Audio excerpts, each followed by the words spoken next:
Iman yang bisa menerima kemartiran. Wahyu pasal 2 ayat 1-7. Bagi kebanyakan kita, kemartiran adalah sebuah kata yang tidak lazim. Tetapi bagi mereka yang dibesarkan di dalam budaya non-Kristen, kata ini juga tidak dikenal. Tentu saja, kata kemartiran bukanlah kata yang kita jumpai setiap hari. Kita merasa keluar dan terpisah dari dunia, karena memang nampaknya sulit untuk membayangkan secara nyata mengenai kemartiran kita.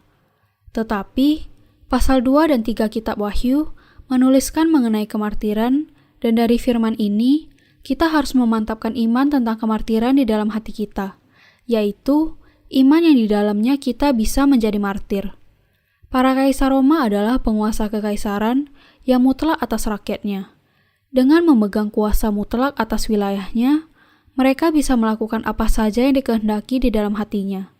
Setelah menang banyak perang, Kekaisaran Romawi menjajah begitu banyak negara di bawah pemerintahannya, memperkaya dirinya dengan upeti dari negara-negara taklukannya. Tanpa pernah mengalami kekalahan, negara yang kecil itu berkembang menjadi salah satu kekaisaran terbesar yang pernah ada di dunia. Hanya langit yang menjadi batas kepada kekuasaan yang dimiliki oleh kaisarnya. Begitu besar kuasa itu, sampai pada akhirnya mereka dipuja sebagai dewa yang hidup oleh rakyatnya. Bukan hal yang tidak lazim, contohnya, bagi kaisar untuk membangun patung dirinya dan menyuruh supaya orang bersujud kepada patung itu. Bagi kaisar yang sudah menyatakan dirinya sebagai dewa, berkembangnya pengikut Yesus tidak bisa tidak dianggap sebagai ancaman yang serius bagi kekuasaan mutlak mereka.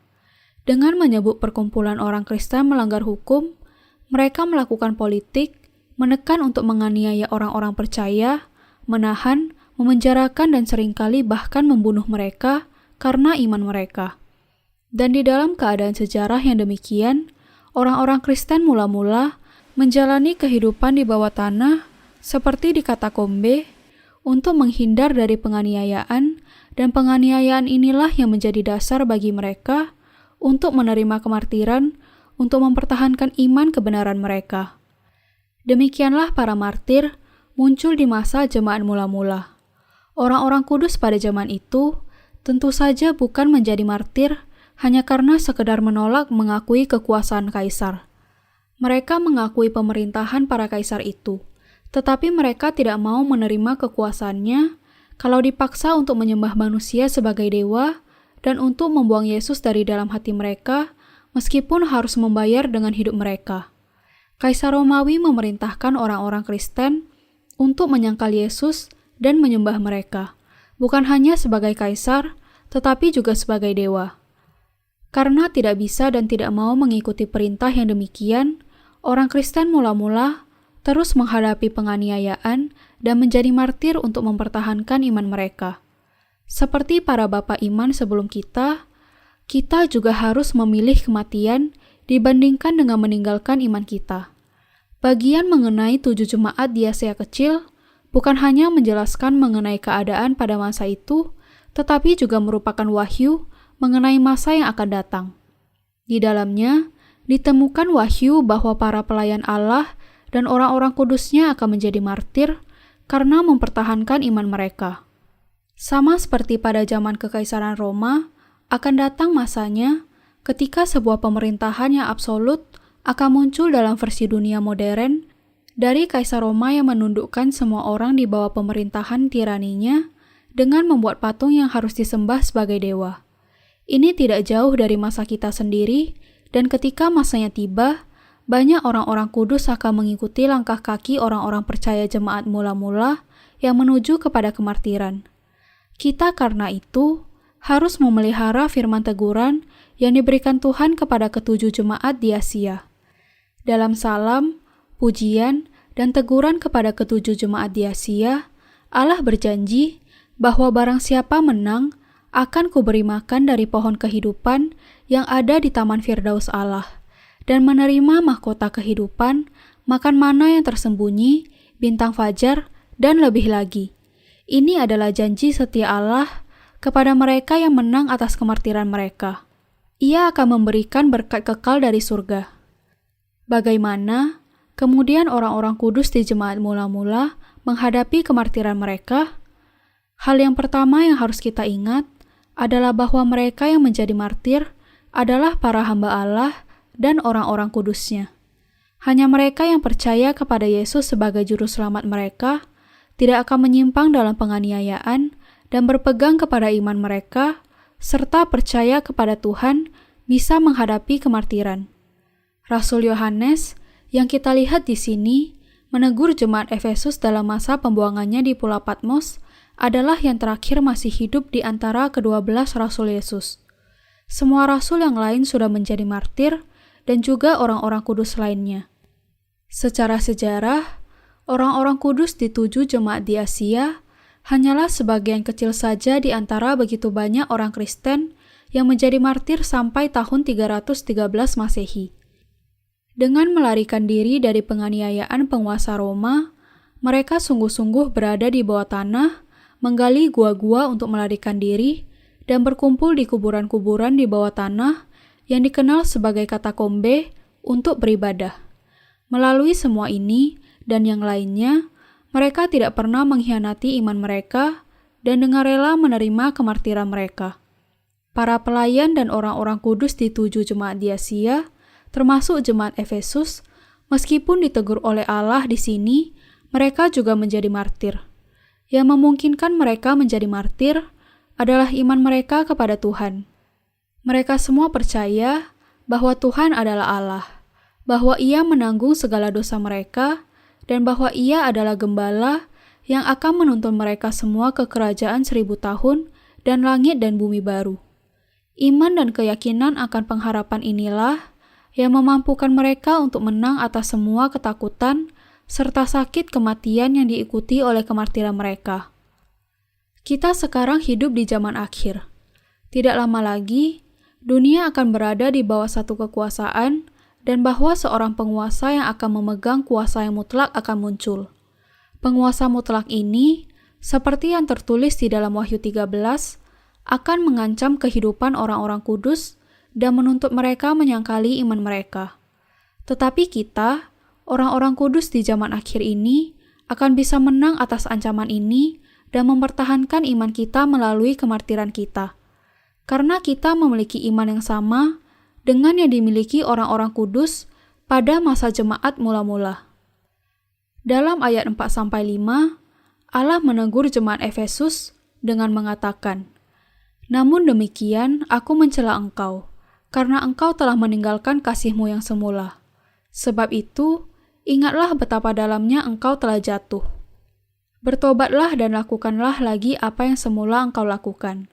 Jika tidak demikian, aku akan datang kepadamu, dan aku akan mengambil kaki dianmu dari tempatnya, jikalau engkau tidak bertobat." Apa artinya? Artinya adalah bahwa jemaat Efesus sudah meninggalkan Injil air dan Roh. Semua orang-orang kudus jemaat mula-mula, termasuk mereka yang ada di dalam jemaat Efesus, sudah percaya kepada Injil air dan Roh. Ini adalah karena murid-murid Yesus semuanya menyebarkan dan memberitakan Injil air dan Roh. Jadi, Injil yang diterima orang-orang kudus pada masa itu dan para rasul adalah Injil yang utuh, bukan Injil palsu yang dibuat oleh manusia yang hanya percaya kepada darah di kayu salib saja. Tetapi dikatakan di sini bahwa pelayan jemaat Efesus sudah meninggalkan kasihnya yang semula. Ini berarti bahwa pelayan di jemaat Efesus sudah meninggalkan Injil air dan Roh dalam melayani jemaatnya. Inilah sebabnya Tuhan berkata bahwa Ia akan mengangkat kaki Dian dari tempatnya, kecuali kalau ada pertobatan. Memindahkan kaki Dian berarti memindahkan jemaat yang pada gilirannya berarti Roh Kudus tidak lagi bekerja di jemaat Efesus. Bagi pelayan jemaat Efesus, kembali kepada Injil air dan Roh tentu saja bukan hal yang sulit dilakukan. Yang kemudian menjadi masalah adalah bahwa ia, sementara percaya kepada Injil air dan Roh di dalam hatinya, tidak memberitakan secara eksplisit apa yang dipercayainya. Ia menerima semua orang ke dalam jemaatnya yang hanya mengaku saja kalau Yesus itu juru selamat mereka, meskipun mereka tidak percaya kepada Injil air dan Roh, sementara sebenarnya Pengakuan iman mereka akan Injil air dan Roh sangat berarti bagi orang-orang percaya dalam mempersiapkan diri menghadapi kemartiran. Jadi, ia menerima, dengan kata lain, semua orang yang datang ke gerejanya, baik orang itu memiliki iman yang sama kepada Allah dan Injil air dan Roh atau tidak. Karena masuk ke dalam gereja Allah membutuhkan pengorbanan yang besar, dan karena pelayan jemaat Efesus takut bahwa pengorbanan itu akan membuat orang tidak masuk ke gerejanya, ia tidak bisa mewartakan kebenaran yang mutlak ini dengan menggunakan cara yang tepat. Tetapi karena Roh Kudus tidak bisa berdiam di tempat di mana tidak ada kebenaran, Allah mengatakan bahwa ia akan memindahkan kaki dian itu. Itu bukan karena kurang rajinnya hamba Allah dan orang-orang kudus di jemaat Efesus, sehingga Allah mengatakan akan memindahkan jemaat. Namun yang dimaksudkannya adalah bahwa ia tidak berdiam di dalam jemaat itu lagi, karena kebenaran Allah tidak lagi bisa ditemukan di dalamnya. Menjadi persyaratan yang mutlak, perlu bahwa gereja Allah mengikuti Injil air dan Roh. Pelayan dan orang-orang kudus tidak hanya harus percaya kepada Injil ini, tetapi juga harus memberitakan dan mengajarkannya dengan cara dan istilah yang tepat. Karena hanya di dalam Injil ini, kita bisa menemukan kasih Allah, anugerahnya, dan semua berkat-berkatnya untuk kita. Bukannya mewartakan Injil ini, pelayan jemaat Efesus menerima ke dalam anggotanya orang-orang yang hanya percaya kepada darah di kayu salib. Tetapi bahkan pelayan yang sudah dilahirkan kembali, orang-orang kudus atau gereja, percaya tetapi tidak mau mewartakan Injil air dan Roh yang sudah menghapus dosa mereka dengan baptisannya dan darahnya di kayu salib, sudah menjadikan semua karya Tuhan kita itu menjadi tidak berarti. Meskipun kita bisa saja memiliki kekurangan dalam pandangan mata Tuhan, kalau kita percaya kepada ini dan mewartakannya, Tuhan akan berdiam dan bekerja di dalam kita sebagai Roh Kudus-Nya. Bahkan meskipun seorang hamba Allah atau orang-orang kudus penuh dengan kelemahan, Tuhan bisa mengajarkan dan menuntun mereka melalui firman-Nya. Di dalam gereja di mana Injil air dan Roh Kudus didapati, kehadiran Roh Kudus di dalamnya menunjukkan kalau gereja itu memang kudus. Tidak ada kesucian di dalam diri hamba Allah atau orang-orang kudus kalau mereka tidak memberitakan Injil air dan Roh lagi. Mungkin mereka bisa mengatakan tidak lagi memiliki dosa, tetapi kesucian hanya bisa ditemukan di mana Injil air dan Roh diwartakan. Injil air dan Roh ini adalah Injil yang orang-orang kudus di gereja mula-mula percayai, Injil yang menyatakan bahwa Tuhan datang ke bumi ini dengan menyelamatkan umat manusia, dengan menanggung segala dosa dunia dengan baptisannya, dan menanggung semuanya dengan kematiannya di kayu salib. Dia menanggung segala kelemahan dan kekurangan kita dengan baptisannya. Allah menanggung segala dosa kita dari kelemahan dan kekurangan kita, dan Dia telah menjadi gembala kekal kita. Karena sudah diberkati sedemikian kaya, bagaimana bisa ada orang yang menukar Tuhan dengan seorang kaisar Roma dan hanya menyembah makhluk yang fana sebagai dewanya? Karena anugerah Allah begitu besar dan berlimpah, tidak ada kesenangan atau ancaman yang bisa membuat orang-orang kudus meninggalkan kasih-Nya. Dan kemudian, dengan rela atau dengan senang, menerima kemartiran untuk mempertahankan iman mereka. Mereka mengabaikan ancaman yang berusaha untuk membuat mereka menyangkali iman mereka dan usaha untuk menempatkan mereka dalam kedudukan yang tinggi untuk membuat mereka meninggalkan iman mereka demi keuntungan materi. Tidak ada yang bisa membuat mereka menyangkali iman mereka dan meninggalkan Allah mereka. Dan kesetiaan yang tidak pernah mati ini yang membuat mereka mampu menjadi martir. Hati para martir dipenuhi dengan ucapan syukur atas anugerah dan kasih Allah yang sudah membebaskan mereka dari dosa-dosa mereka melalui Injil air dan Roh. Mereka yang imannya tidak bisa menyangkali kasih Allah yang sudah sejak kekekalan memerdekakan mereka dari segala dosa mereka, bisa menerima kemartiran melebihi kemurtatan. Saatnya akan tiba ketika, sama seperti pemerintahan Roma menuntut orang-orang kudus di jemaat mula-mula untuk mengakui keilahian mereka sebagai dewa, kita juga akan dipaksa untuk menyangkali iman kita. Ketika hal ini terjadi, kita harus mengikuti jejak kaki para bapa iman kita dan mempertahankan iman itu sampai kemartiran. Meskipun kita penuh dengan kelemahan, Allah sudah sangat mengasihi kita sampai Ia menanggungkan semua kelemahan itu ke atas dirinya. Bagaimanapun, kita kehilangan kemuliaan-Nya. Ia sudah menerima kita ke dalam tangan-Nya. Bukan hanya Ia menerima kita, tetapi Ia juga menyelesaikan masalah-masalah dosa dan kebinasaan serta sudah menjadikan kita anak-Nya, serta mempelai wanitanya untuk selamanya. Inilah sebabnya kita tidak pernah bisa menyangkali iman kita, dan sebabnya kita akan dengan rela dan dengan senang hati menerima kemartiran bagi namanya. Kemartiran ini adalah untuk mempertahankan kasih semula yang diberikan Allah kepada kita. Kasih itu bukan hasil emosi manusia belaka, tetapi karena iman kepada kenyataan bahwa Allah sudah memberikan kepada kita semua berkat-Nya, walaupun ada kelemahan dan kekurangan kita. Kita menjadi martir bukan karena kekuatan kehendak kita, tetapi karena iman kita kepada keagungan Allah kita. Tentu saja, ada orang-orang yang mati sebagai martir untuk negara atau ideologinya. Orang-orang ini memiliki keyakinan yang sangat kuat kepada apa yang mereka percayai sebagai kebenaran, dan bahkan siap mengorbankan hidupnya demi hal itu. Lalu bagaimana dengan kita? Bagaimana anak-anak Allah yang sudah dilahirkan kembali oleh iman kepada Yesus Kristus dijadikan martir? Kita bisa menjadi martir karena kita begitu bersyukur atas Injil yang dengannya Tuhan kita mengasihi dan menyelamatkan kita. Karena Allah sudah menerima kita, meskipun kita memiliki kelemahan yang tidak terhingga, karena Ia sudah memberikan Roh Kudus kepada kita, dan karena Ia sudah menjadikan kita umat-Nya, serta memberkati kita untuk hidup kekal di dalam hadirat-Nya, kita tidak akan pernah bisa meninggalkan Dia. Allah juga sudah berjanji memberikan langit dan bumi baru kepada kita, dan untuk pengharapan ini saja, kita tidak akan bisa meninggalkan iman kita. Apapun yang terjadi, bahkan jika Antikristus mengancam dan menganiaya sampai mati, kita tidak akan pernah menyangkal Tuhan kita dan Injil air dan Roh-Nya. Bahkan, kalau kita diseret ke hadapan Antikristus dan dibunuh, kita tidak akan pernah bisa mengkhianati anugerah dan kasih Allah yang sudah menyelamatkan kita.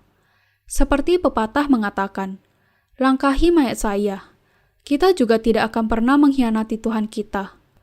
Kita bisa saja tergoda untuk melakukan hal-hal yang lain. Tetapi ada satu hal yang tidak akan pernah kita lakukan, kita tidak akan pernah meninggalkan atau mengkhianati kasih Kristus yang sudah menyelamatkan kita. Apakah Anda berpikir bahwa Antikristus akan berbelas kasihan kepada kita karena kelemahan kita? Tentu saja tidak. Ia sama sekali tidak peduli. Tetapi Tuhan kita menjadikan kita lengkap dan genap dengan mengangkat semua masalah kita dan dihukum menggantikan kita. Bagaimanapun juga kelemahan dan ketidakmampuan kita. Inilah sebabnya kita tidak bisa meninggalkan kasih keselamatan Tuhan yang sudah membebaskan kita melalui Injil air dan Roh. Dan sebabnya kita tidak bisa meninggalkan iman kasih yang semula ini. Tidak ada yang bisa ditinggalkan, kecuali kalau kita tinggalkan hati kita terlebih dahulu. Demikian juga, kalau kita memelihara iman kita di dalam hati kita, kita bisa mempertahankan iman kita sampai kepada akhirnya meskipun ada banyak ancaman, bujukan, atau godaan diberikan kepada kita. Kalau kita tahu di dalam hati kita mengenai betapa berharganya kasih Allah kepada kita, dan kalau kita berpegang kepada kasih itu sampai akhir, kita bisa mempertahankan Injil itu sampai hari akhir. Bagi mereka yang hidup oleh iman, kemartiran tidak pernah sulit untuk diterima. Kita semua harus berpikir secara serius mengenai kemungkinan kemartiran kita sendiri. Kemartiran bukan hanya sekedar menahan sakit dan penderitaan. Daging kita begitu peka, sampai tusukan jarum yang sangat kecil saja sudah membuat kita kesakitan. Menahan sakit yang demikian bukanlah makna dari kemartiran. Namun, kemartiran berarti memberikan sepenuh kehidupan kita. Bukan hanya menahan derita fisik, tetapi sungguh-sungguh kehilangan nyawa adalah arti yang benar dari kemartiran itu. Ketika Antikristus menuntut supaya kita menyebut namanya dan menyembahnya sebagai dewa, kita akan menolak sampai kita mati. Karena hanya Tuhan Allah kita dan hanya Dia yang layak untuk menerima penyembahan kita. Dan hanya tepat kalau kita menjadi martir untuk mempertahankan namanya. Kita tidak akan bisa menukarkan iman ini dengan apapun. Apakah Antikristus yang menyangkal Allah dan menuntut untuk disembah sebagai dewa layak menerima pujian yang demikian? Tentu saja tidak.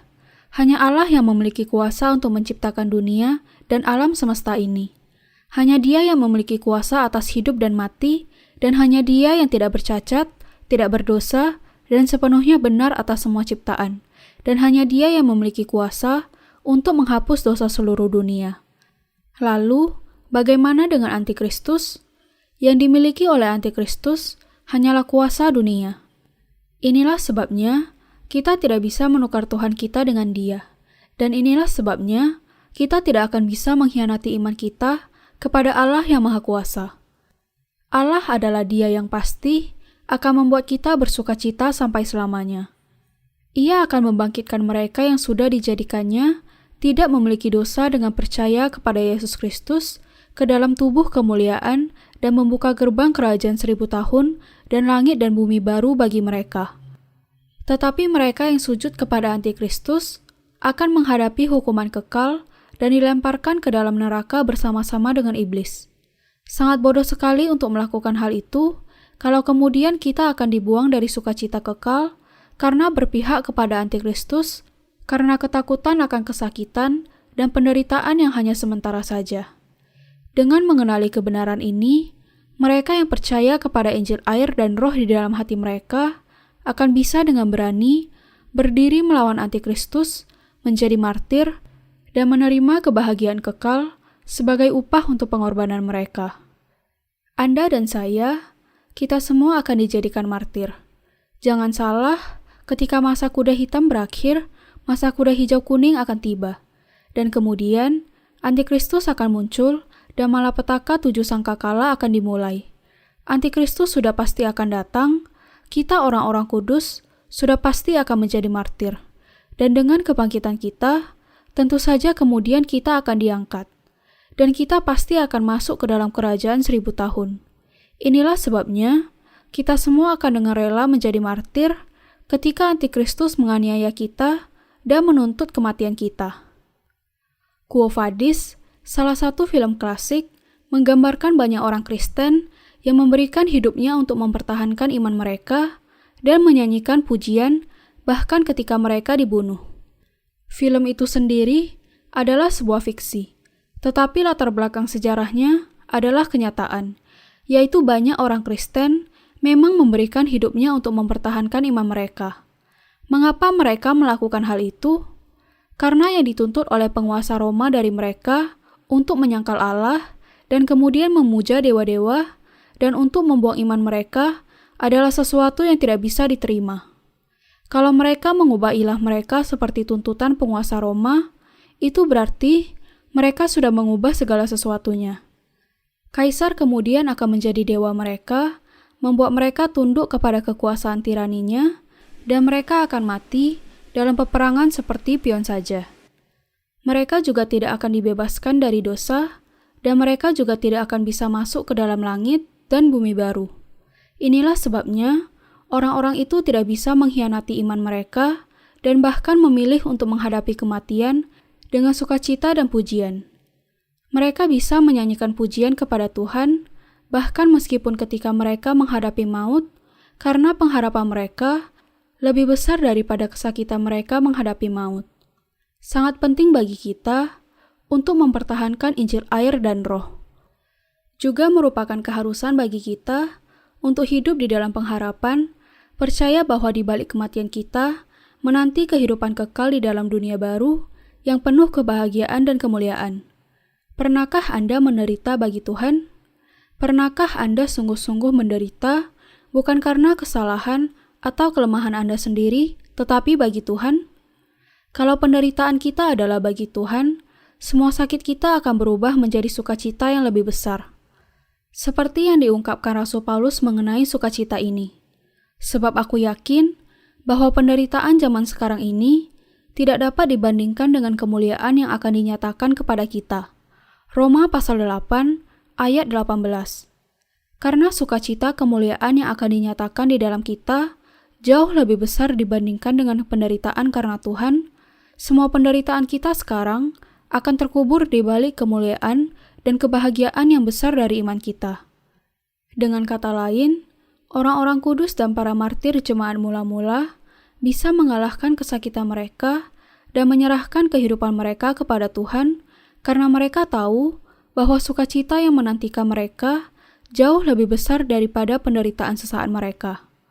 Kemartiran mereka bukanlah hasil dari kemampuan mereka untuk menahan sakit dan mengalami penderitaan, tetapi karena pengharapan mereka akan kemuliaan yang menanti mereka. Pada umumnya, orang menahan kesakitan mereka dengan berpikir bahwa mereka harus membiasakan diri dengan hal itu. Cara yang demikian adalah perjuangan yang sulit dan melelahkan. Ketika daya tahan mereka sampai kepada hasil yang mengecewakan, rasa frustasi mereka jauh menjadi lebih besar. Semua penderitaan mereka menjadi sia-sia saja. Tetapi bagi kita orang-orang Kristen, yang menjadi lebih besar adalah sukacita dan kebahagiaan dari ketekunan kita, karena kita aman di dalam kepastian akan pengharapan dan upah kita. Kalau kita menetapkan pikiran kita untuk melayani Tuhan dengan segenap hati kita sebagai hamba-hambanya yang setia, kita tahu bahwa sukacita dan kesenangan yang menantikan kita adalah jauh lebih besar jika dibandingkan dengan kesakitan serta pengorbanan sekarang. Karena semua kesulitan kita dikuburkan di balik semua sukacita ini, kita bisa menjalani kehidupan bagi Tuhan dan bahkan menerima kemartiran kita bagi Dia. Manusia memiliki jiwa, emosi, pikiran, dan iman. Bagi orang-orang yang sudah dilahirkan kembali, karena Roh Tuhan berdiam di dalam mereka, dianiaya bagi kebenaran hanya akan mendatangkan sukacita dan bahagia yang tidak terkatakan karena kemuliaan yang menantikan mereka. Tetapi kalau mereka meninggalkan kasih yang semula ini, Tuhan tidak akan ragu-ragu untuk memindahkan kaki dian itu. Kalau mereka yang sudah dengan sukacita melayani Injil air dan Roh dengan sepenuh hati mereka, kemudian berhenti melakukannya, itu hanya bisa berarti bahwa mereka secara bertahap meninggalkan sukacita melayani Injil, kasih mereka yang semula, bahkan meskipun mereka tidak sepenuhnya membuang Injil ini. Mereka bisa jadi masih berpegang kepada iman pribadi mereka, tetapi mereka tidak lagi bangga dalam memberitakan Injil dan tidak lagi memiliki pemahaman yang jelas mengenai apa artinya diselamatkan, bahwa darah di kayu salib tidak cukup untuk keselamatan. Kemudian iman mereka akan dicemarkan dan kemartiran akan menjadi sesuatu yang tidak akan mungkin mereka capai. Allah kemudian akan memindahkan kaki dian mereka dari tempat yang semula. Mereka yang melayani Injil dengan sukacita dan ketekunan akan bisa menerima kemartiran dengan senang karena mereka tidak akan pernah meninggalkan kasih mereka yang semula. Karena orang-orang ini diberkati Allah, karena percaya dan memberitakan kasih Kristus, mereka bisa menjadi martir. Tidak peduli bagaimana hebatnya kemampuan Anda, kalau Anda tidak memberitakan Injil air dan Roh, jemaat akan dipindahkan dari tempatnya yang semula. Ini adalah berita yang sangat penting yang dikehendaki Allah supaya kita mengerti. Kalau kita menyadari dan percaya kepada kebenaran ini, kita bisa memperbaharui hati kita di zaman akhir dan bisa menjadi martir bagi nama Tuhan. Apa sebenarnya inti yang paling penting bagi iman kita? Injil air dan Roh. Kalau bukan karena Injil air dan Roh, apa gunanya pekerjaan iman kita? Alasan mengapa kita bisa mempertahankan iman adalah karena Allah sudah mengasihi kita dan merangkul kita di dalam tangannya dengan Injil air dan Roh. Karena kasih ini adalah kasih yang tidak pernah berubah yang mempermuliakan kita, kita bisa mempertahankan iman kita. Kita bisa mempertahankan iman kita dan terus memberitakan serta mewartakannya. Meskipun kita memiliki kelemahan, kita bisa lari kepada Allah pada akhirnya. Karena Injil air dan Roh sudah menyelamatkan kita. Dan karena di dalam Injil ini ditemukan kasih Kristus. Kita penuh dengan kekurangan. Tetapi karena kita sudah mengenakan Injil air dan Roh yang penuh dengan kasih dari Tuhan kita bisa mengasihi saudara-saudara kita, para hamba Allah, dan semua manusia yang ada di dunia ini. Pada dasarnya, kasih yang sempurna itu tidak bisa dijangkau oleh manusia. Karena tidak ada kasih di antara kita tidak memiliki kemampuan untuk mengasihi sesama kita dan hanya bisa mengasihi diri kita sendiri. Banyak orang tertipu oleh apa yang muncul di bagian luarnya saja, tertarik oleh bercahayanya bagian luar yang hanya sebatas kulit saja. Mereka menilai manusia sesuai dengan apa yang kelihatan dan milik bagian luar yang ada di dalam diri orang itu. Tetapi di antara orang-orang yang sungguh-sungguh percaya, terdapat kasih Allah. Inilah yang memampukan kita untuk memberitakan Injil, kasih Tuhan kita yang sempurna. Tuhan datang ke dunia ini, dibaptiskan untuk menerima semua kelemahan kita dan menyucikan kita dari segala dosa yang kita miliki. Bagaimana kemudian kita bisa meninggalkan kasih yang semula darinya yang sudah menjadikan kita anak-anak Allah? Kita bisa saja memiliki banyak kekurangan di beberapa bidang, tetapi kita jangan sampai kekurangan iman kepada kebenaran ini. Kita harus memberitakan Injil ini dengan iman yang mutlak. Yang paling kita butuhkan di dalam masa-masa kesusahan adalah iman kepada Injil air dan Roh yang ini. Ketika kita menghadapi ujian dan pencobaan, kekuatan untuk mempertahankan iman dan menang atas semua kesulitan berasal dari iman kepada Injil air dan Roh. Dengan kuasa Injil inilah, wajah kita bisa berseri-seri, penuh sukacita meskipun kita menjadi bosan dengan begitu banyak pergumulan yang kita hadapi dalam kehidupan setiap hari kita. Inilah kasih Tuhan kita. Seringkali manusia gampang terjebak kepada jebakan legalis. Mereka berpikir bahwa Allah memberkati mereka atas apa yang sudah mereka lakukan. Saya tidak akan tentu saja mengatakan bahwa ini sepenuhnya salah, karena Tuhan mengatakan bahwa Ia akan mengasihi mereka yang mengasihi Dia. Tetapi bukan karena apa yang sudah kita lakukan sampai Allah begitu mengasihi kita dan menjadikan kita tidak berdosa. Karena Allah tahu semua janjinya yang sudah diberikannya kepada kita. Dan karena Ia tahu segala dosa kita, Ia sudah dalam kehendak dan kasih-Nya yang sempurna menerima kita dan menjadikan kita lengkap. Semata-mata karena berkat-Nya sampai kita bisa bersukacita. Karena Allah sudah menjadikan kita umat-Nya dan hamba-Nya, sehingga kita bisa bekerja bagi Tuhan, mengenakan kemuliaan-Nya, memberitakan Injil kepada orang lain, dan ketika saatnya tiba, menjadi martir bagi nama-Nya. Ia adalah Dia yang memampukan kita melakukan semua hal itu. Dari manakah para wanita martir itu di dalam film Quo Vadis menemukan kekuatan untuk memuji Tuhan bahkan ketika mereka akan dibunuh? Mereka menemukan kekuatannya di dalam kasih Tuhan kita. Karena kasih Kristus begitu besar, mereka akan menerima kemartiran mereka dengan pujian.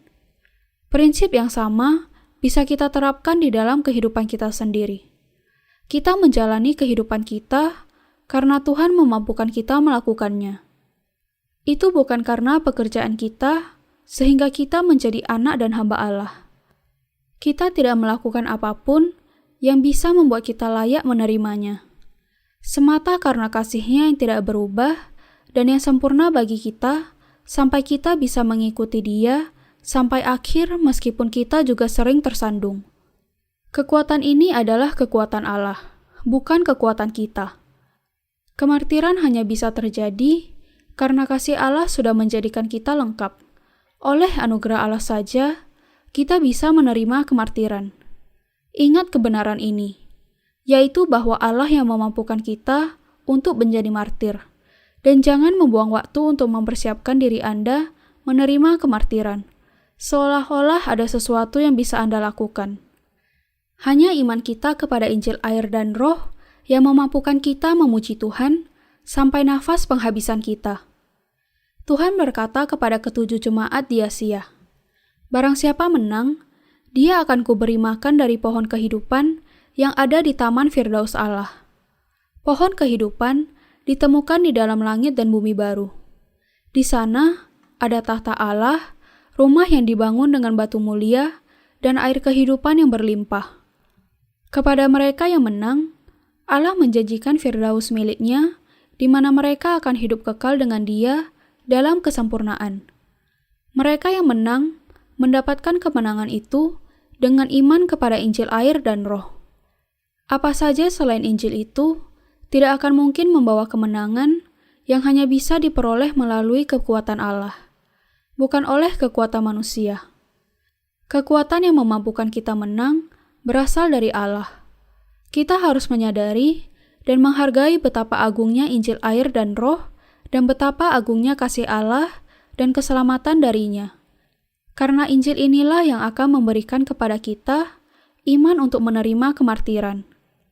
Kita bisa saja lemah, tidak memiliki kemampuan, tidak memiliki karunia, tidak ahli, bodoh dan tidak tahu.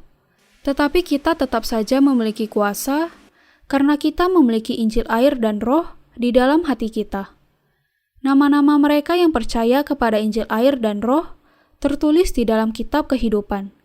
Semua orang yang namanya tidak tertulis di dalam kitab kehidupan, sebaliknya, akan jatuh dan dilemparkan di hadapan iblis. Hanya mereka yang namanya tertulis di dalam kitab kehidupan, dengan percaya kepada Injil air dan Roh, tidak akan tunduk di hadapan iblis. Anda harus yakin bahwa nama Anda dengan jelas dan pasti tertulis di dalam kitab kehidupan ini. Ketika kita menjadi martir, itu adalah karena iman kita, kasih yang semula dari Kristus yang diberikan Tuhan kepada kita. Kita bisa menantikan kemartiran kita tanpa khawatir atau takut, karena kita percaya bahwa Roh Kudus yang berdiam di dalam kita akan memberikan kepada kita kekuatan untuk menghadapi kemartiran. Karena penderitaan kemartiran tidak bisa dibandingkan dengan kemuliaan surga yang menantikan kita tidak akan tunduk takut kepada kematian kita, dan bahkan dengan berani menerima kemartiran kita untuk mempertahankan Injil yang berharga itu. Kita sekarang harus meninggalkan semua kebingungan tentang bagaimana kita bisa menjadi martir. Karena itu bukanlah karena usaha kita, tetapi karena Allah kita menjadi martir. Saya yakin bahwa suatu saat nanti akan ada pengumuman memakai pengeras suara yang isinya demikian. Saudara-saudara, ini adalah hari terakhir untuk menerima tanda. Hanya sedikit yang masih harus menerima tanda hari ini. Kami berterima kasih atas kerjasama Anda sampai sekarang. Menerima tanda ini sangat baik untuk Anda dan merupakan suatu keharusan, karena hal itu diperlukan untuk merapikan aturan negara kita. Jadi, silakan datang ke kantor pemerintah dan menerima tanda itu secepat mungkin. Sekali lagi, saya katakan, ini adalah hari terakhir bagi Anda untuk menerima tanda itu. Mereka yang belum menerima tanda itu sampai waktu yang ditentukan pada hari ini akan menerima hukuman yang keras. Untuk lebih jelasnya, saya akan menyebutkan nama orang-orang yang belum menerima tanda itu. Tentu saja, ini hanya gambaran saja. Tetapi hal itu pasti akan terjadi tidak lama lagi. Orang-orang percaya di masa jemaat mula-mula memperkenalkan dirinya dengan lambang ikan. Itu adalah lambang di antara mereka. Kita juga akan memilih memakai lambang yang membuat kita dikenal oleh saudara-saudara kita, sehingga kita bisa saling menguatkan iman sesama untuk menerima kemartiran itu. Karena kemartiran bukanlah sesuatu yang bisa kita capai melalui upaya kita bisa membuang kekhawatiran kita dan menghadapi hal itu dengan keberanian. Tidak ada yang perlu ditakutkan dalam kematian karena kebenaran kita. Yang harus kita lakukan hanyalah hidup bagi Tuhan selama kita ada di dunia ini. Kita bisa menyerahkan diri sepenuhnya kepada Tuhan karena kita tahu bahwa kita ditentukan untuk menjadi martir bagi nama Allah kita. Anda harus menyadari bahwa kalau Anda berusaha untuk lari dari kemartiran karena takut kehilangan milik Anda akan menghadapi kesulitan dan bencana yang lebih besar. Anda harus menjadi manusia iman yang tahu bahwa mereka akan menjadi martir bagi Kristus, tetapi tetap menjalani kehidupan mereka bagi Tuhan sampai akhir hayat mereka. Ketika kita menyadari bahwa kita akan menjadi martir, kita akan menjadi lebih bijaksana dalam iman, pikiran, dan tindakan nyata kita. Pengetahuan ini adalah obat untuk kebodohan kita yang memampukan kita meninggalkan semua ikatan dunia. Itu tidak berarti bahwa kita selalu harus kehilangan nyawa kita, tetapi berarti bahwa kita harus hidup bagi Tuhan. Sampai kuasa Allah menggulingkan kuasa iblis ke dalam lubang yang tidak berdasar, kita hidup bagi Tuhan yang menyelamatkan kita, melawan, dan menang atas iblis dan antikristus, dan memberikan kemuliaan atas kemenangan itu kepada Allah dan hanya kepadanya saja. Allah ingin dipermuliakan oleh kita. Saya bersyukur kepada Tuhan yang memungkinkan kita, dengan iman kita, memberikan kemuliaan kepadanya yang sudah memungkinkan kita menang. Kita percaya bahwa Tuhan akan segera kembali untuk membawa kita.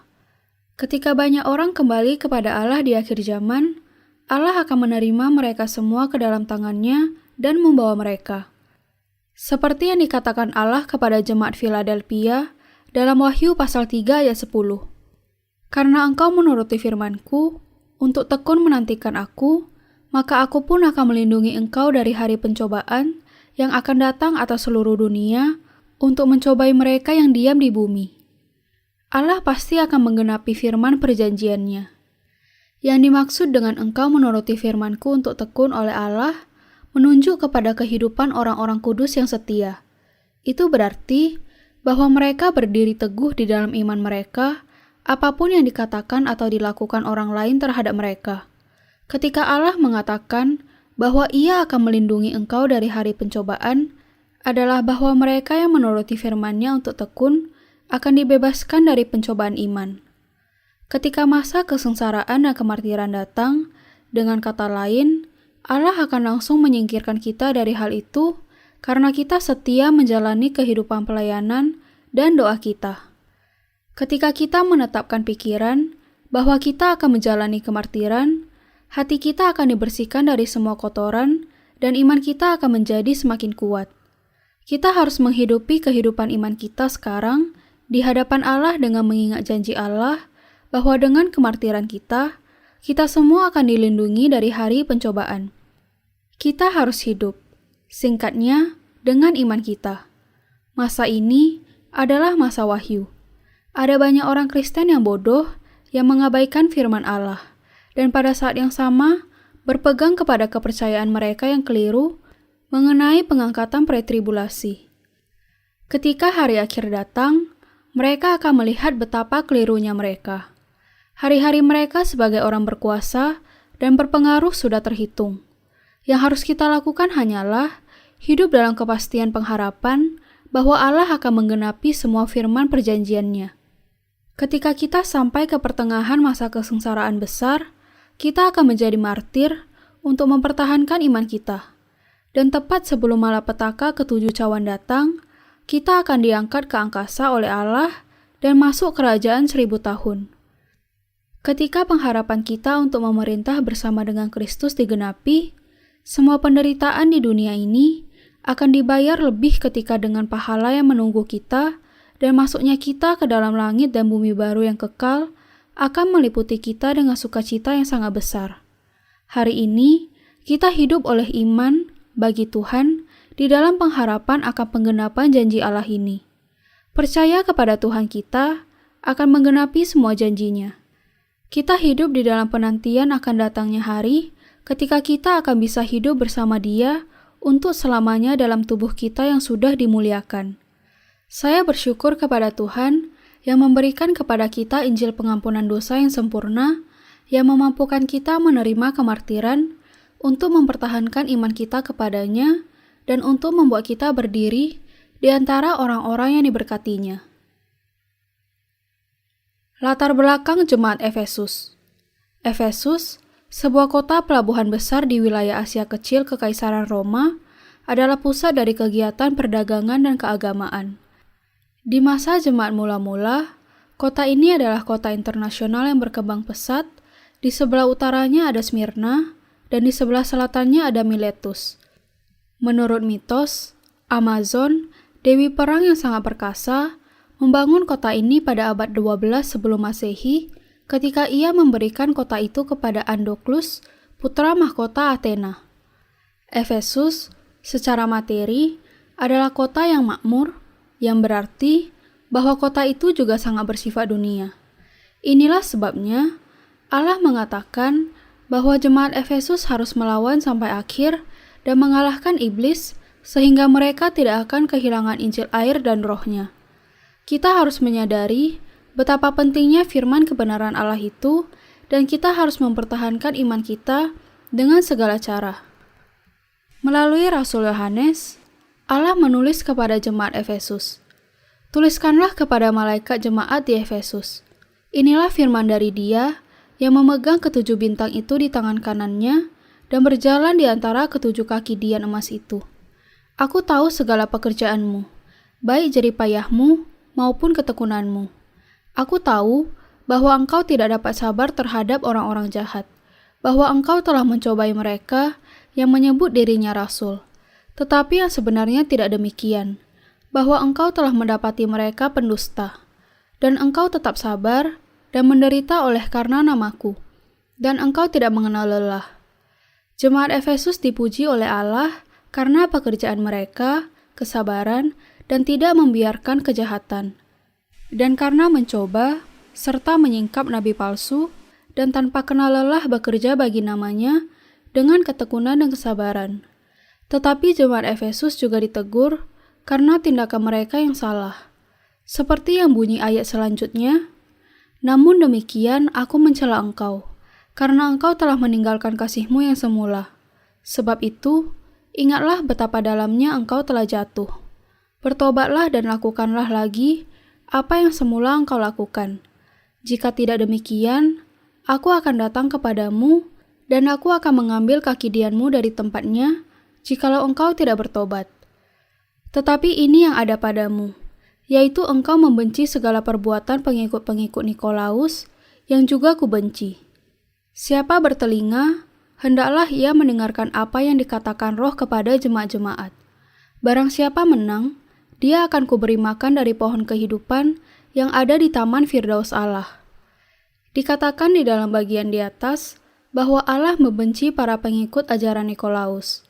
Para pengikut ajaran Nikolaus adalah orang-orang percaya yang melawan Allah, gerejanya, dan kebenarannya. Yang dilakukan oleh para pengikut ajaran Nikolaus secara lebih jelas ditulis dalam bagian selanjutnya mengenai jemaat Pergamus. Kekeliruan para pengikut ajaran Nikolaus. Wahyu pasal 2 ayat 14 mengatakan, "Tetapi aku mempunyai beberapa keberatan terhadap engkau. Di antaramu ada beberapa orang yang menganut ajaran Bileam yang memberi nasihat kepada Balak untuk menyesatkan orang Israel supaya mereka makan persembahan berhala dan berbuat zina." Padanan ayat untuk bagian ini bisa ditemukan di dalam pasal 22 kitab Bilangan, di mana kisah mengenai Balak, Raja Moab ditulis. Pada masa bangsa Israel mencapai tanah Moab setelah keluar dari Mesir, mereka sudah menaklukkan ketujuh suku di daerah itu, seperti sapi makan rumput di padang. Mendengar kemenangan ini, Balak menjadi takut kepada Allah mereka, karena ia takut bahwa nasib bangsa Moab juga akan seperti bangsa-bangsa lain yang sudah ditaklukkan di Kanaan. Dalam upayanya untuk mencegah bangsa Israel menaklukkan mereka juga, Balak memanggil Bileam, seorang nabi palsu, supaya ia bisa mengutuki bangsa Israel atas permintaannya. Bileam adalah nabi palsu, tetapi orang-orang non-Yahudi menganggap ia sebagai hamba Allah. Ia bukan keturunan imam besar Harun dan juga bukan orang Lewi. Tetapi Raja Moab, Balak, percaya bahwa mereka yang diberkati Bileam akan diberkati, dan mereka yang dikutuk akan kena kutuk. Pada masa itu, Bileam, meskipun nabi palsu, sangat terkenal sebagai tukang sihir yang hebat. Tetapi Bileam tidak bisa melakukan apa yang diperintahkan Raja Balak kepadanya. Alasannya adalah karena bangsa Israel itu adalah umat Allah. Bukan hanya Bileam tidak mendapat izin dari Allah untuk mengutuki bangsa Israel, tetapi bahkan kutukan itu justru akan menjadi kutuk atas dirinya sendiri. Karena dikuasai oleh kuasa rohani Allah, Bileam tidak bisa melakukan apa-apa kecuali memberkati bangsa Israel. Karena marahnya, Balak menyuruh Bileam untuk mengutuk bangsa Israel dari tempat di mana ia tidak bisa melihat mereka. Bileam menerima sejumlah besar uang dari Balak, dan sebagai balasannya, ia memberitahukan bagaimana caranya menjatuhkan kutuk kepada bangsa Israel. Rencananya adalah untuk menggoda bangsa itu melakukan perzinahan dengan mengundang mereka ke pesta bangsa Moab dan menyediakan wanita untuk mereka, sehingga bangsa Israel akan dihukum oleh Allah karena dosa-dosa mereka. Demikianlah Nabi palsu Bileam mengajar Balak untuk membawa kebinasaan kepada bangsa Israel. Allah berkata bahwa ia membenci Bileam karena ia adalah manusia yang cinta uang. Ada banyak orang Kristen zaman ini yang sama seperti Bileam. Mereka pada dasarnya adalah nabi-nabi palsu, tetapi banyak di antara mereka yang masih dihormati dan dihargai. Tetapi yang dikejar oleh Bileam adalah kepemilikan materi. Ketika ia diberi uang, ia memberkati. Kalau tidak, ia mengutuk. Di lingkungan kekristenan zaman sekarang, sedihnya, banyak juga yang seharusnya menjadi hamba Allah justru berlaku seperti Bileam. Ketika mereka yang percaya kepada Yesus hanya mengejar keuntungan materi, mereka akan menjadi nabi palsu. Inilah sebabnya Allah membenci para pengikut ajaran Nikolaus. Apakah Anda tahu apa yang membawa kebinasaan bagi gereja Allah dan hambanya? Cinta akan uang. Mereka yang hanya mengejar keuntungan materi di depan mata mereka akan menghadapi kebinasaan mereka sendiri di hadapan Allah. Jemaat yang meniru Bileam. Zaman ini, sama seperti pada masa para rasul, ada banyak gereja duniawi yang mengikuti jalan Bileam. Mereka menggunakan segala macam cara untuk menyedot uang dari pengikutnya. Sebagai contoh, ada yang mendorong jemaatnya untuk saling bersaing di antara mereka untuk memberi kesaksian mengenai iman mereka bukan dalam hal rohani, tetapi dalam jumlah pemberian materi mereka, seolah-olah persembahan dari orang-orang yang percaya itu adalah barometer untuk iman mereka. Dengan menyebutkan bahwa iman mereka yang memberi lebih banyak sebagai yang imannya lebih besar dibandingkan dengan yang memberi sedikit, satu-satunya tujuan adalah hanya untuk mengembangkan keinginan memperkaya gerejanya saja. Memang, tentu saja, sangat indah kalau ada orang percaya yang memutuskan untuk melayani Allah dan Injilnya dengan hati yang tulus. Tetapi nabi palsu seperti Bileam memangsa orang-orang percaya untuk memuaskan perut mereka. Mereka mendorong pengikutnya untuk berlomba dalam kesaksian tentang hal materi seperti, saya memberi persepuluhan secara penuh dan Allah mengembalikan 10 kali lipat lewat usaha saya. Karena dusta Bileam, orang percaya yang tidak curiga berpikir bahwa ini adalah jalan kepada iman yang benar. Sementara, pada kenyataannya, ini adalah jalan menuju kehancuran mereka, baik rohani maupun materi, kesombongan, dan akhirnya kebinasaan mereka sendiri. Perbuatan para pengikut ajaran Nikolaus tidak ada bedanya dengan perbuatan Bileam.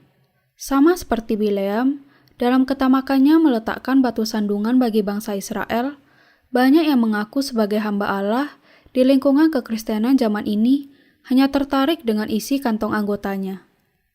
Mereka yang disesatkan oleh nabi palsu pada akhirnya akan habis-habisan setelah memberi semua milik mereka kepada gembala palsu itu, dan yang lebih buruk adalah bahwa cepat mereka akan sadar dan memahami bahwa apa yang mereka percayai sebenarnya salah besar. Pada akhirnya, mereka akan menyalahkan gereja yang palsu itu dan meninggalkan iman mereka. Sayangnya, kenyataan yang menyedihkan adalah bahwa keadaan penyelewengan yang seperti ini bukannya jarang terjadi, bahkan di antara gereja-gereja yang disebut Injili. Karena tipu daya Bileam, banyak orang percaya disesatkan oleh kebohongan ini dan kemudian meninggalkan gereja. Alkitab mengatakan kepada kita bahwa Allah membenci perbuatan para pengikut ajaran Nikolaus. Kalau kita mengikuti perbuatan para pengikut ajaran Nikolaus, kita akan kehilangan iman kita kepada Allah. Kita memiliki banyak kesaksian yang diberikan Allah kepada kita, dan semua itu memperkaya kehidupan rohani kita. Tetapi mengejar keuntungan materi dengan memakai kesaksian adalah sesuatu yang harus kita jauhkan. Karena itu, adalah jalan para pengikut ajaran Nikolaus yang sangat dibenci oleh Allah. Iman yang memiliki karakter. Allah memperingatkan mengenai perbuatan para pengikut ajaran Nikolaus kepada ketujuh jemaat yang ada di Asia. Dan lagi, ia juga berjanji bahwa mereka yang menang akan makan buah pohon kehidupan. Ketika kita melayani Tuhan, kita melakukannya dengan iman. Karena ucapan syukur kita atas penebusannya dan karena pengertian bahwa mewartakan Injil air dan Roh adalah hal yang terbaik yang bisa dilakukan. Kita tidak melayani Allah untuk memamerkannya kepada orang lain atau untuk membuat kita nampak baik dalam hal apapun. Kalau kita melakukan hal itu, berarti tidak ada pelayanan ataupun iman yang benar. Di dalam gereja Allah, kita harus sangat berhati-hati mengenai perbuatan para pengikut ajaran Nikolaus ini. Inilah sebabnya Tuhan memperingatkan kepada ketujuh jemaat di Asia mengenai perbuatan para pengikut ajaran Nikolaus. Apakah Anda tahu mengapa banyak gereja yang tidak dilahirkan kembali bisa berkembang menjadi sangat besar dalam waktu yang cepat? Mereka berkembang karena yang membangun gereja itu adalah iman dan kesaksian yang palsu. Hamba Allah jangan sampai mengambil keuntungan dari domba-dombanya untuk memuaskan perut mereka saja.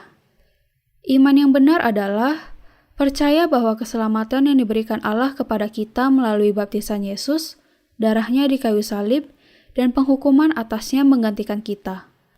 Tetapi banyak gereja yang dilahirkan kembali atau yang tidak, menggunakan kesaksian untuk merenggut isi dompet anggotanya. Anda harus berhati-hati dan bijaksana supaya bisa mengenali kesaksian yang benar dan membangun iman kita serta memuliakan Allah. Dan kesaksian yang salah akan menjadi perangkap bagi diri Anda sendiri. Semua gereja yang kaya di zaman ini dipimpin oleh para pelayan yang hampir sama seperti Bileam. Para pemimpin gereja yang mengejar jalan Bileam menggunakan gereja mereka untuk mengejar kepentingan materi mereka. Para pemimpin Kristen seperti Bileam mengambil uang dari para anggotanya dengan mengajak mereka untuk bersaing dalam kesaksian mengenai hal materi. Saya pernah melihat yang seperti itu. Kehidupan iman yang sejati tidak lain dimulai dengan iman. Kita harus cukup bijaksana untuk menghindarkan diri dari jebakan para pengikut ajaran Nikolaus yang dibuat oleh iblis. Semua manusia harus tahu apakah perbuatan para pengikut ajaran Nikolaus itu dan tidak pernah ditipu oleh hamba iblis yang ketamakannya tidak mengenal batas. Hamba Allah secara khusus harus sangat berhati-hati dalam hal ini. Ini termasuk para pelayan.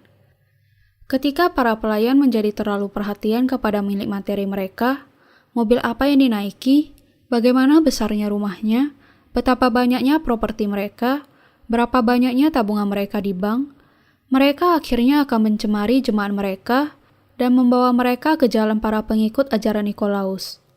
Allah berkata kepada ketujuh jemaat di Asia supaya berhati-hati mengenai hal ini. Orang-orang dengan iman seperti Bileam hanya mengejar keuntungan materi, kemuliaan diri, dan akhirnya mencoba untuk mendirikan sebuah sekte. Jemaat Allah tidak boleh mengejar sekedar kepemilikan materi saja. Karena Allah berjanji bahwa Ia akan memberkati mereka yang mengejar Injil air dan Roh. Kita harus menggunakan kepemilikan materi kita untuk memberitakan Injil ini, bukan untuk menimbunnya di dunia ini. Tolak para gembala palsu. Bahkan orang percaya yang dilahirkan kembali akan bernasib sama kalau mereka jatuh ke dalam jebakan para pengikut ajaran Nikolaus. Pada awalnya, mungkin mereka berpikir bahwa iman pemimpinnya sangat indah dan kuat, tetapi tipu daya para gembala palsu pada akhirnya akan membawa mereka kepada kebinasaan.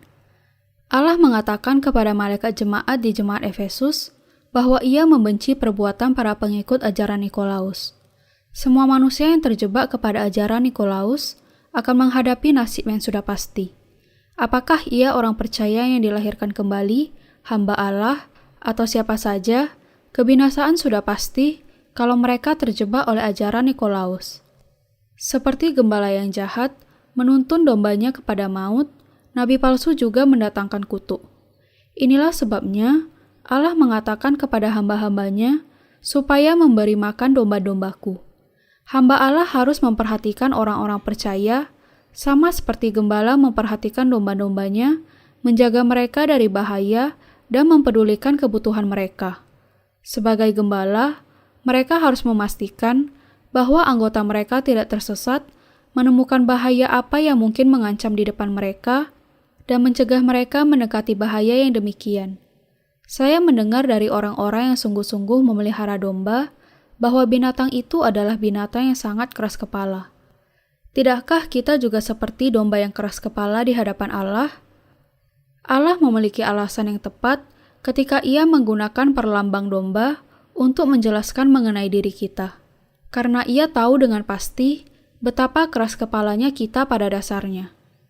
Mengapa Allah berulang kali mengatakan mengenai perbuatan para pengikut ajaran Nikolaus, Isabel, dan Bileam kepada ketujuh jemaat di Asia?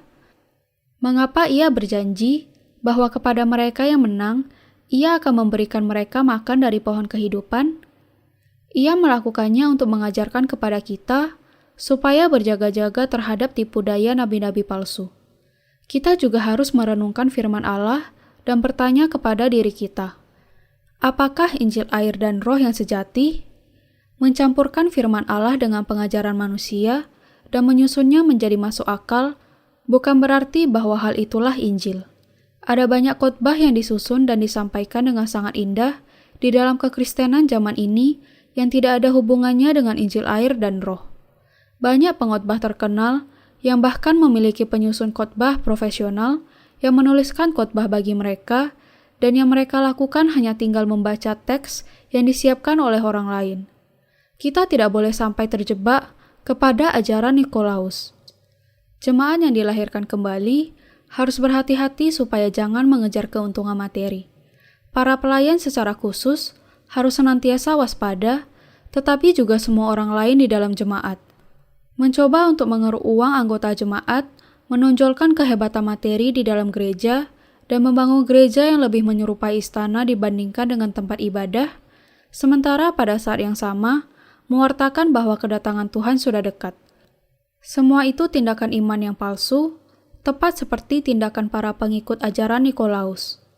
Kita harus secara khusus berhati-hati terhadap gembala palsu, dan harus yakin bahwa kita tidak pernah terkena dusta mereka dengan mengikuti iman mereka. Orang-orang kudus jangan sampai mengasihi uang. Namun, yang harus kita kasihi dan pelihara adalah Injil air dan roh, kasih kepada Allah yang semula.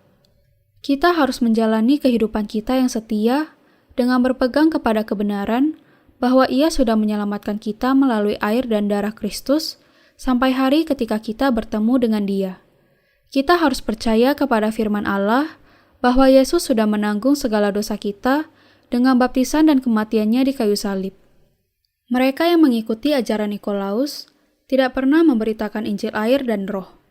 Mereka tidak tertarik kepada pekerjaan Injil air dan roh, tetapi hanya dalam mencari uang. Mereka adalah Bileam zaman sekarang yang meletakkan batu sandungan di hadapan orang-orang Israel dan membawa mereka kepada kebinasaan. Anda harus ingat akan hal ini. Bileam pada akhirnya dibunuh oleh Yosua. Seperti yang tertulis di dalam kitab Yosua, nabi palsu ini dibunuh oleh pedang Yosua ketika bangsa Israel menaklukkan Kanaan. Bileam dibunuh karena ia bukan hamba Allah yang setia. Semua yang memakai nama Kristus untuk mengeksploitasi orang yang tidak bersalah dan memberi makan perut mereka sendiri adalah Bileam zaman sekarang. Kita harus ingat bahwa Bileam menggunakan segala macam cara untuk memenuhi ketamakan mereka. Allah mengatakan kepada pelayan jemaat Efesus, "Barang siapa menang, dia akan kuberi makan dari pohon kehidupan yang ada di Taman Firdaus Allah." Dengan kata lain, bagian ini juga berarti bahwa mereka yang menyimpang dan kalah akan mati. Mengikuti jalan Bileam berarti kekalahan yang menjadi jalan bagi kematiannya. Allah memberikan firman peringatannya kepada kita supaya kita jangan sampai terjebak kepada ajaran Nikolaus, dan saya bersyukur kepada Allah untuk hal itu. Dengan tulus saya berdoa dan berharap bahwa Anda juga tidak akan tunduk kepada godaan materi yang kemudian akan membuat Anda ditinggalkan Allah karena ketamakan Anda.